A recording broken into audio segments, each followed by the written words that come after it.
अस्सलाम वालेकुम। चैनल 51 के साथ मैं हूं तनवीर हसन और आज सुबह की सबसे एक अफसोसनाक ख़बर आपसे शेयर कर दूं और आपको ज़ाहिर है कि ये ख़बर जो है पहले मालूम भी हो चुकी होगी।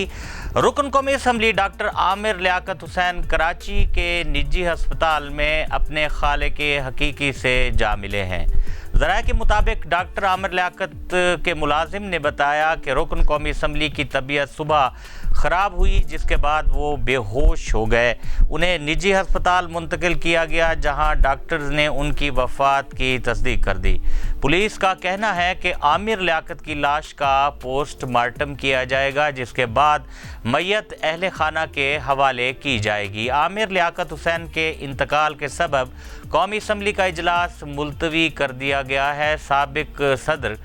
आसिफ अली जरदारी और वज़ीर आला सिंध मुराद अली शाह ने डॉक्टर आमिर लियाकत की वफ़ात पर गहरे दुख का इजहार किया और अहले खाना के लिए सब्र जमील की दुआ की है। SSP ईस्ट अब्दुल रहीम शिराजी ने मीडिया से गुफ्तगू करते हुए कहा है कि पोस्टमार्टम रिपोर्ट के बाद ही मौत की वजह मालूम हो सकेगी। आमिर लियाकत हुसैन से मुताल्लिक इतला 1 बजे मिली। आमिर लियाकत हुसैन मुर्दा हालत में पाए गए थे। घर में आमिर लियाकत के साथ 2 मुलाजिम रिहाइश पजीर थे। आमिर लियाकत हुसैन अल्लाह को प्यारे हो गए और इस जहान फ़ानी से कूच कर गए। बहैसियत मुसलमान हमारा ये ईमान है कि जिसने भी इस दुनिया में सांस लेना है, इस दुनिया में आना है, एक दिन उसने इस दुनिया को छोड़ के जाना है। और अल्लाह ताला से हम दुआ करते हैं कि अल्लाह ताला डॉक्टर आमिर लियाकत हुसैन की मग़फ़रत फ़रमाएँ और उनकी जो बशरी कोताहियाँ हैं उनसे सरफ़ नज़र करें और उनको जन्नत में आला मकाम अता करें। अगर हम बात करें डॉक्टर आमिर लियाकत हुसैन की, तो आमिर लियाकत हुसैन ने एक भरपूर ज़िंदगी गुजारी और वो एक टीवी एंकर के तौर पे मशहूर हुए और उन्होंने ख़ास तौर पे जो दीनी प्रोग्राम किए और दीनी प्रोग्राम्स के ज़रिए उनको काफ़ी ज़्यादा मकबूलियत हासिल हुई और उनके चाहने वाले जो हैं वो पूरे मुल्क में बल्कि बैरून मुल्क भी मौजूद हैं और वो उनकी तारीफ़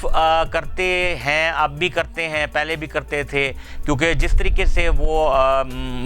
जो दीनी प्रोग्राम हैं उन्होंने किए और जिस तरीके से उन्होंने अपना एक तशख़्ख़ुस पैदा किया एक दीनी शख्स के तौर पे, तो उसके बाद जो है वो उन्होंने कुछ थोड़ा सा अपने आप को ट्विस्ट किया और थोड़ा वो जो दुनियावी किस्म के जो प्रोग्राम हैं या कहा जा सकता है कि जो एंटरटेनमेंट के प्रोग्राम्स हैं उनमें भी उन्होंने अपना लोहा मनवाया और काफ़ी ज़्यादा उनको पजीराई मिली। लेकिन फिर वो सियासत में आए और उन्होंने सियासत में आकर इलेक्शन लड़ा, कराची से इलेक्शन लड़ा और रुकन कौमी असम्बली मुंतखब हुए तहरीक इंसाफ के टिकट पे। तहरीक इंसाफ को बहुत ज़्यादा वो लाइक करते थे और जब 2018 में तहरीक इंसाफ की नए पाकिस्तान के हवाले से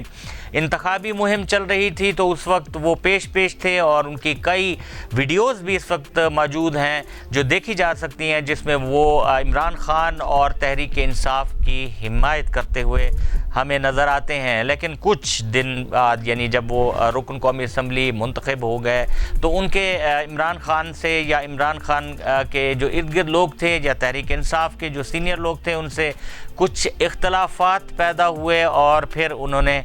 जब तहरीक अदम एतमाद का मामला आया तो उस वक्त उन्होंने कहा कि मैं जो है वो तहरीक इंसाफ के साथ नहीं रहना चाहता और उन्होंने अपनी राहें तहरीक इंसाफ से जुदा कर दी। अगर उनकी निजी ज़िंदगी के हवाले से बात करें तो उनकी निजी ज़िंदगी में भी कई उतार चढ़ाव आते रहे और वो मीडिया की जीनत बने रहे।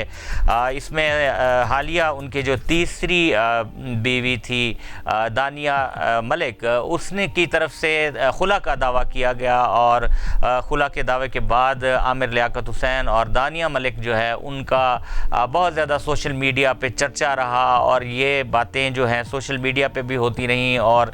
लोगों ने आपस में निजी महफ़िलों में भी इस हवाले से बातें होती रहीं कि अब क्या होगा। और आमिर लियाकत की जो तीसरी बेगम है वो भी उन्हें छोड़ के चली गई हैं। اس سے پہلے جو ان کی دوسری بیگم تھی ان سے بھی ان کے اختلافات ہو گئے تھے۔ عامر لیاقت نے اپنی جو زندگی ہے وہ بڑے ہی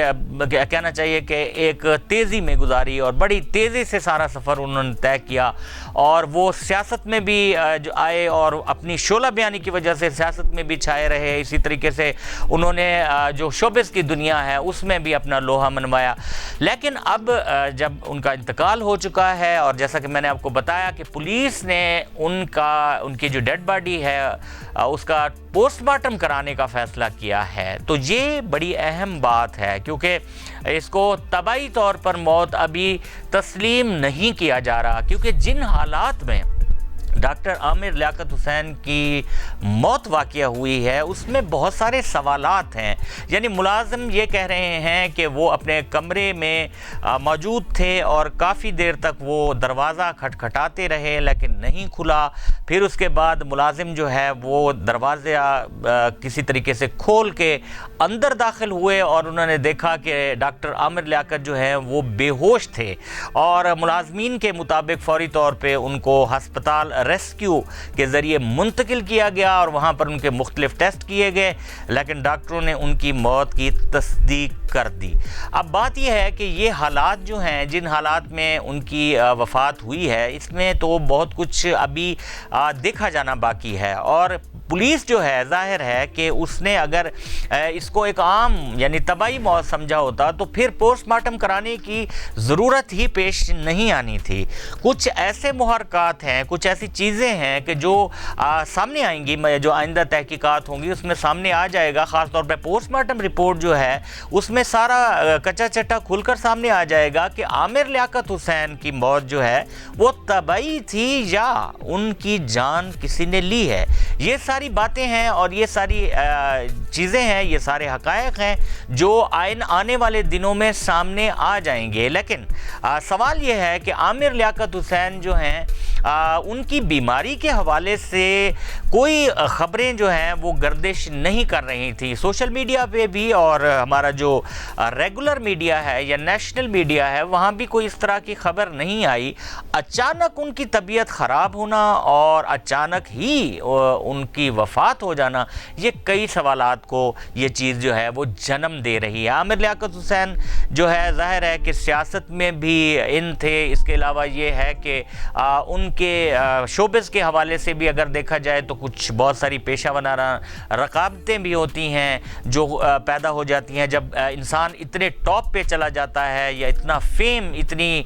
شہرت حاصل کر لیتا ہے، تو پھر ظاہر ہے کہ جو پیشہ ورانہ رقابتیں یا پیشہ ورانہ دشمنیاں ہوتی ہیں وہ بھی ہو جاتی ہیں۔ اب یہ سارا کچھ تحقیقاتی اداروں نے کرنا ہے اور یہ کھوج نکالنا ہے کہ عامر لیاقت حسین کی موت جو ہے وہ اس کے محرکات کیا تھے، کیا وہ طبعی تھی یا کسی نے ان کو قتل کیا ہے۔ ابھی کچھ کہنا میں سمجھتا ہوں کہ قبل از وقت ہوگا، لیکن حالات بہت سارے سوالات چھوڑ رہے ہیں، بہت سارے سوالات کا جواب تحقیقاتی اداروں کو دینا ہوگا۔ اسی کے ساتھ ہی اپنے میزبان تنویر حسن کو آج کے ولاگ سے اجازت دیجیے، اور ہاں آخر میں آپ سے یہی گزارش کہ ہماری ویڈیوز کو زیادہ سے زیادہ اپنے دوستوں میں شیئر کیا کریں، لائک کیا کریں، اور ہمارے چینل کو اگر ابھی تک آپ نے سبسکرائب نہیں کیا تو فوراً کر لیں تاکہ آپ کو اس طرح کی ویڈیوز مستقبل میں بھی ملتی رہیں۔ اللہ حافظ۔